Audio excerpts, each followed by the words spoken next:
Congratulations to all of the U.S. players who earned a spot on the 2023 U.S. Derek Darko writes, being captain of the Ryder Cup seems like being the head of picking the homecoming king and queen popularity contest. Oh, you've played like shit all year? Well, people recognize your name, so you're on the team. Folks, in less than 24 hours, Zach Johnson, the captain of the U.S. Ryder Cup team, has the toughest decision of his life. Who's he going to pick for what we think is basically just 3 spots left on the U.S. Ryder Cup team? Yeah, you got the 6 automatic guys. You got another 6 captain's picks. 3 of them are probably locked up. Let's take a look today at who the most likely people in the remaining 3 really open spots will be with my man, Jake Spangolf. What is happening, folks? This is kind of the biggest choice of Zach Johnson's life because we already know he's a PGA Tour simp for life. We know the guy's he's not really challenging for any more events. It's one of those where even though he's still got plenty of playing time left, I mean, he's not even like in his early 40s, to my knowledge. He's like a decade away from the Champions Tour. We know this is kind of his swan song. They're kind of giving him the golden salad, if you will. Jake Spangolf, I'm pretty sure he's 46, 47, or 48 years old. All right, let's look this up real fast, okay? I think he's got a lot longer before the Champions Tour than you actually think. No, he doesn't. He's got like 2 years or 3 years tops, dude. Oh, he's 47. Okay, for whatever reason, I thought he was a lot younger. I really did. I feel dumb now. Dang it. But please continue with the heavily researched topic you've obviously done here. Well, I pay a bit more attention to the players that are actually involved in the conversation, not the guys who are just struggling to keep their tour cards and giving their swan song. Look, Zach Johnson is not going to pick Brooks Koepka. I personally don't think that. I know we saw the meme where Jenna's hold like he's got the American flag, plate or whatever recently, but Brooks Koepka is a brand new dad. In all honesty, if you're a brand new dad, you're trying to adjust this. He hasn't looked really like he's in big game hunter mode since he won his 5th major. And since that moment, he really hasn't looked like he's out there hunting for skins. I personally wouldn't pick him simply because brand new dad hasn't been on form. Probably doesn't even want to go. Let's be real. It's one of those things where it's like, yeah, he'd go if he got invited, but does he really want to go to Rome right now? No, he wants to just, hang out with his wife and his new baby and Simba him. So what you're saying to me then is you think there are 4 spots up for grab? I do. I think there are 4 spots up for grabs. All right, let's work through it together. Myself personally, I think Brooks Koepka is a lock. You think he is? 100% because here's why. He's only 30 or 40 grand behind Xander Schauffele to get in as per the point system. So he was right there. He only had 4 events. Clearly, had he played a couple of more events with points, he would have been on automatically qualifying. You got the guy who's the PGA champ. He finished T2 at the Masters. He is a big game hunter. The reason he's not showing up is because where's the antelope? Where's the zebra? Where are the lions? There's none of them there. They're not there anymore right now. So he's like, you know what? The next big game is actually the Ryder Cup because he wants to lay the smackdown. And that's why he showed up for the Masters and the PGA when everyone, including potentially my man, Jake Spangolf, had written him off. Whoa. I did not write him off for those. I was rooting for him for those. What I'm saying right now is that where he's at in this moment, he's not in big game hunter mode. You know when he's in that mode. He's not in that mode right now. This is why I personally don't take him. Yes, he's high up on the list. But again, Zach Johnson's a PGA Tour simp. He has to think of his career because he can't jeopardize his opportunities to go to the Champions Tour in 3 years. Because it looks like from everything that now that I know his actual age, we know that he's going Champions Tour the moment he turns 50. He's going to be one of those that's literally knocking on the door the morning he turns 50. Like, hey, got room in this tournament? So, that being the case, yeah, I don't take Brooks Koepka. I don't want to piss off the PGA Tour if I'm him. It's just too much of a risk play for him. I would take Ricky Fowler instead. Ricky Fowler's had a great year. Keegan Bradley's looking hot. Jordan Spieth, it would be weird to not have Jordan Spieth there. We know Jordan Spieth's going. The big one that I say doesn't go is probably either going to be Morikawa or Cam Young. It's kind of the question of, do you want the longer drive or do you want the better irons? Young is looking a little rough this past month and a half. Morikawa's been looking pretty hot. I say take Morikawa. What do you think? I'm thinking that the Tour Championship solidified Morikawa's place on the team.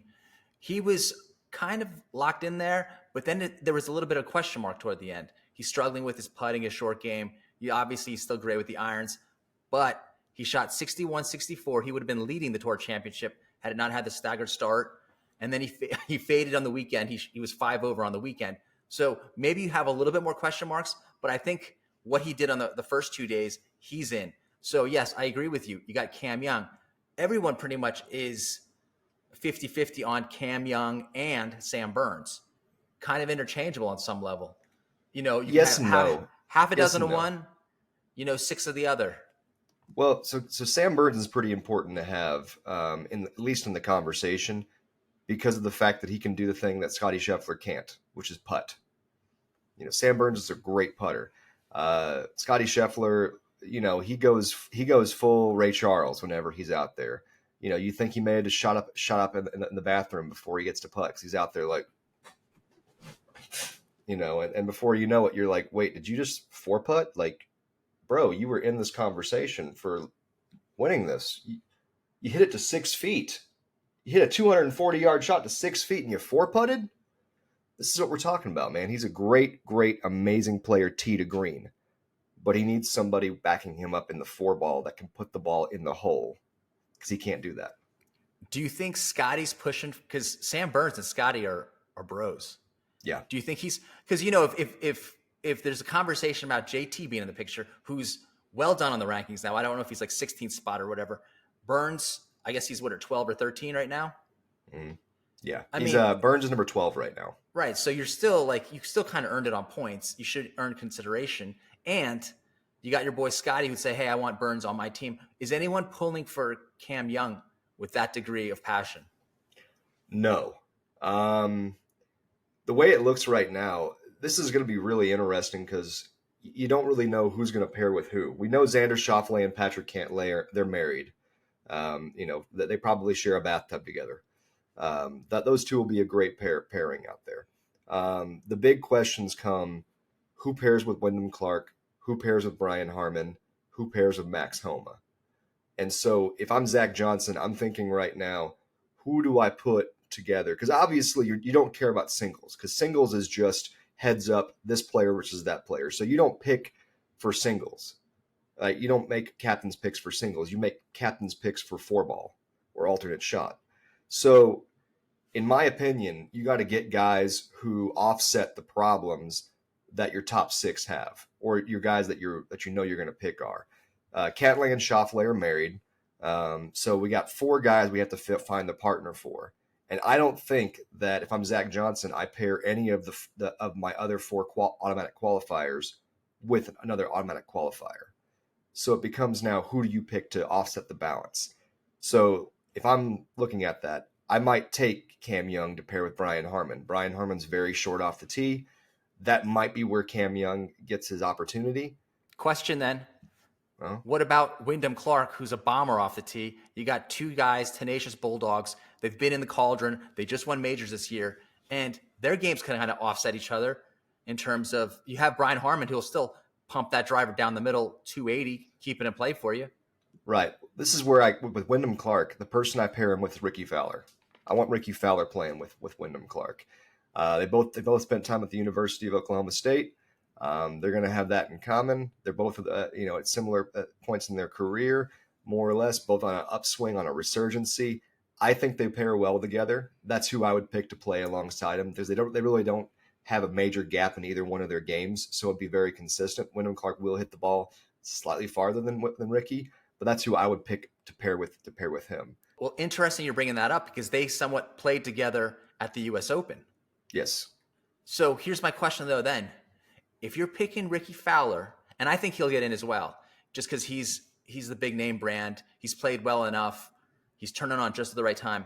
Yeah. Do you also take JT and make it that whole little boy band group, or do you put I think you take Fowler and JT together because they're boys? Nah, you take Spieth to pair with Homa. and I you mean, leave so I'm JT sorry. out. I'm sorry. Did I say JT? I meant Spieth. Spieth. Jordan Spieth. Okay. I did. Yes. At no point, I will lose my mind if JT is picked. I will lose my mind. After we shot this segment, I noticed that Ewan Murray for The Guardian wrote that Justin Thomas did in fact get chosen to be on the U.S. Ryder Cup team. This is not official at this moment. No, yeah. Max Homa, I think he pairs with Jordan Spieth. Now, yes, you can pick up JT and you can pick up, sorry, not JT, it's Jordan Spieth, and you can pick up Ricky Fowler. And I mean, because there's that 4-person group, right? And they all vacation together. Max Homa's kind of hopped in that group in the past few years, but it's JT, Spieth, Fowler, and they all kind of vacation together. They all are talking about like investing in sports teams together. I think JT and Spieth bought shares of Leeds United recently. But I think you can't. There's not enough argument points to get JT in there this time. There's way more argument for Fowler. You could just pick up Fowler and Spieth and have them pair together. I think though you pair up Spieth with Homa. That's who I think is going to be paired with him. And I think Fowler pairs with Wyndham Clark. 2 other names that we haven't mentioned yet. I'm a big Glover guy, and the other name is he's popping up on the radar a little bit. Tony Finau. Tony Finau's bubbling too far under for me to really take a serious consider. It would be the equivalent where Finau's out at this moment. It would be like the equivalent of last year when they picked up Kevin Kisner and everyone was just kind of confused. Like, what? Why are we taking Kiz? It just wouldn't make sense. But, I don't see any of the live guys getting on. This is Zach Johnson. This is not somebody who we think is going to have any real motivation to move anywhere else.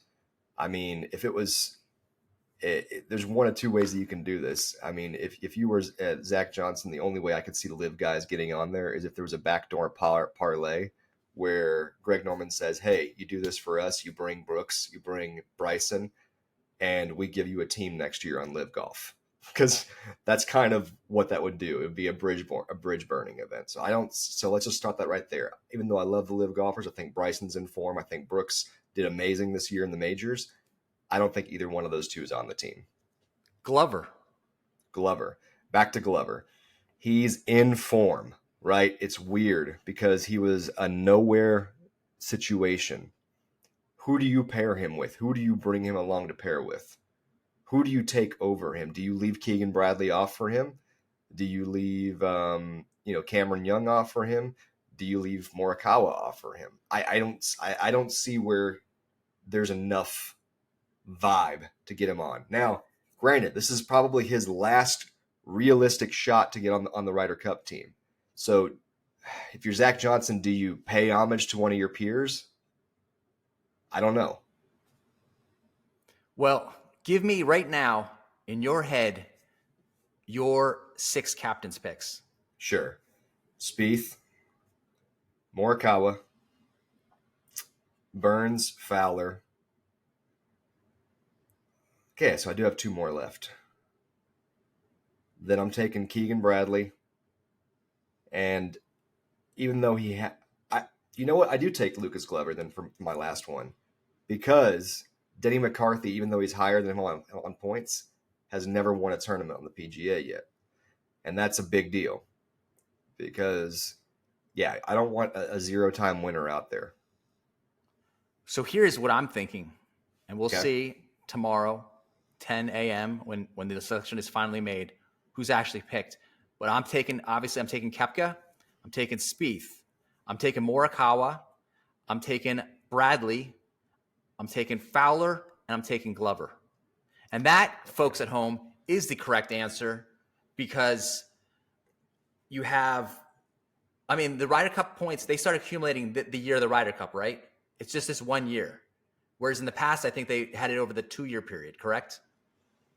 I think there's some leaning backwards from last year because Will Zalatoris is still really high on the rankings despite only playing in like 4 events this calendar year. So I think there's some type of weight back to the last year. That makes sense, what you just brought up. But it does Yeah. seem like I think they realized in the past that having it over a grading period of 2 years, well, you could be great for 1 year, and then come Ryder Cup time, you could be completely out of form. My Well, point. it also needs to be done like that for 1 year, because on the years the Ryder Cup's not being done, you have the President's Cup. Okay. So, so you shouldn't have like points accumulating for President's Cup and accumulating for Ryder Cup at the same time. So I think that's fair. Well, so you have here the whole point of, or main point of the captain's picks was to get a guy who was in form.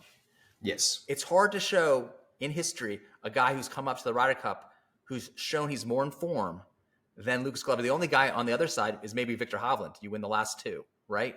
But I mean, he's racked up 2 wins. He's got like a 6th, a 5th, 4th. So he's done everything you're supposed to do to qualify under that kind of more malleable, qualification criteria of being the hottest guy out there, being in form. If he doesn't get in, then that isn't actually truly the basis for why you pick someone to get in. It's completely based on pretty boy Ricky Fowler type of criteria. Get close enough and we'll shoot you in. If JT gets in, however, this whole system is so rigged to high heavens, I will lose my mind. JT has no business being in whatsoever. The fact that he's 15th in the rankings, to me, showcases how rigged the rankings are to begin with. His season was god awful. I mean, when you're a top 20 talent, a guy who is supposed to be in the hunt to rack up at least, JT is somebody who, going into every season, I think we can all agree, is somebody who we expect to pick up a win, or at least be in a playoff and lose in a playoff at some point. The fact that his best finish, I think, was like a tie for 9th, and he had 1 top 10. He had 2 top 10s. But you get the idea. That's a pretty abysmal year for a player of his caliber, a player who is showcased, a player who is in those, ESPN featured the matches. When you're somebody who is that kind of caliber of player, and he's not 45, he's 29. This is a bad sign. This is not where he should be at. He has no business being in the Ryder Cup. The fact that he's this high on points, to me, is embarrassing as to how rigged the game already is in the first place. Well, to me, you look at JT in the past, this dude, if you look at his OWGR, he's always top 7. And then out of nowhere this year, he's 26 or so, and spiraling downward. This guy, it's not the same JT. You don't say, hey, we're having this all-star game. Let's get Jordan in. This is Washington Wizards Jordan. This isn't Chicago Bulls Jordan. So everything needs to be taken into account, and not just based on the past. We'll see how it pans out. But again, those are my picks. I know you're comfortable with your picks. I'm glad you jumped on the Glover train. It's weird to me a little bit that you do not think Koepka's going to get on, and that because of that, you're going to put Glover on. Well, I understand. Your answer is correct if Zach Johnson is a true American.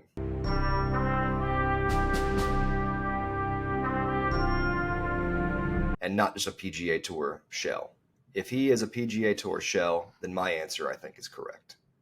And that's really what it comes down to. Are you an American or are you a PGA Tour player? Which are you? I think he's a PGA Tour player first, so I don't think Brooks goes. But I do think that both of us are correct that Lucas Glover it goes and not JT. Are we wrong? Folks, we had just finished up recording our picks for who we thought Zach Johnson was going to pick. And then breaking news, The Guardian breaks the story that apparently Justin Thomas is set to make U.S. Ryder Cup team as Zach Johnson's wildcard pick. If this is correct by Ewan Murray, that Koepka, Spieth, Fowler, and Morikawa also set to play in Rome, that only leaves one person left, but I'm already losing my mind if this is true. Yeah, if you guys can't tell, I'm pretty pissed off right here. I don't understand. This guy's I kind of want to just go kick Zach Johnson in the nuts right now. I mean, he obviously didn't watch any golf this year. If this is who he's picking, and I understand the Ricky Fowler pick's good. The Spieth pick is going to happen. There's no reason Spieth's not going to be there. Morikawa makes sense. Koepka, I'm happy to see Koepka because it's hey, he's not a complete PGA Tour simp if he's actually picking Koepka. But he is because he's picking Justin Thomas. Like, why are you picking JT? This guy is so out of form that he shouldn't even be hitting a golf ball right now. He needs to get surgery on his foot. And you're picking him? What? I know you're having an emotional outburst right now. And on Sorry. the inside, I too am fired up. I just want to read this to you right now because the relevant point is Jordan Spieth, Ricky Fowler, and Colin Morikawa are also understood to be among Johnson's picks. He has a late decision to make over the final spot with Sam Burns, Keegan Bradley, Cameron Young, and Tony Finau in contention. And I'd also assume Lucas Glover. So now, if this is true, and we'll find out tomorrow morning, who is the final pick? And I don't know why, if this guy knows all the other picks, why you don't know the sixth pick as well. It doesn't make sense. But let's go through it right here. Who is the final spot? Because it also brings up, as we brought up earlier, that, Scotty and Burns are boys. I don't know, because understand this. If this is the roster, then Zach Johnson is not picking to win. He's picking to have the biggest names possible. How about this? He's not picking to win. He's picking to please. Yes, he's picking to get sponsor attention is what it looks like. So if that's the case, out of the remaining picks, who has the most clout? I think it's Finau. Finau shouldn't even be in the conversation. He's so far down the list. But out of the guys that are left on the board that haven't been, ruled out, according to this article, Finau. Because Finau has way more sponsorships, way more wins. Keegan Bradley has, more wins career-wise, but Keegan Bradley is not as big of a sale as Tony Finau. Tony Finau is a great get for 100 different thousand reasons. Representation, so you can please the wokies out there who go, well, this is an American team. It looks too country club. Tony Finau gives you that opportunity to open new markets. He is a great player. He shouldn't be on this team because he's not in form right now. But I feel like out of the guys that you just mentioned, he's the biggest ticket seller. If we're up to me, I go with my boy Lucas Glover. Yes. But seeing how this is playing out, my pick then is Sam Burns because of the Scotty Scheffler relationship, because that's kind of what got the JT factor in there. Also, remember, they have a Ryder Cup committee. They formed, I guess, in 2022. Who's on the Ryder Cup committee? Justin Thomas, Jordan Spieth, Zach Johnson. This is ridiculous. This is like, hey, let's all vote, and I'm going to vote for myself. Are you kidding me? But here's my thing, man, is I think that Sam Burns is actually the right pick, like you said, because of the Scotty Scheffler connection. But the roster that we're seeing from this article is not a roster to win. This is a roster to generate sponsorship interest. So it's not going to be. I don't. Based on that alone, Sam Burns, Finau, which one's a bigger name value? Because apparently he's going with the Madonna approach. Just pick the glittery thing. Folks, we don't have all the answers. We're actually recording, and then news is breaking, and then we re-record for you. Who do you think will be the last pick if The Guardian article is correct? Do you at home, in the deepest part of your hearts, thinks that Justin Thomas, just based on his Ryder Cup record, and this is a guy who isn't necessarily the best at match play because he opted out of the WGC match play this year because only one time in his 6 events there has he gotten past the round robin portion. Not necessarily saying, he's Mr. Match Play. Maybe Jordan's been carrying him all these years. Who are your picks at home for the Sweet 6 captain pick spots? The most important question of the day. Subscribe, share, and like.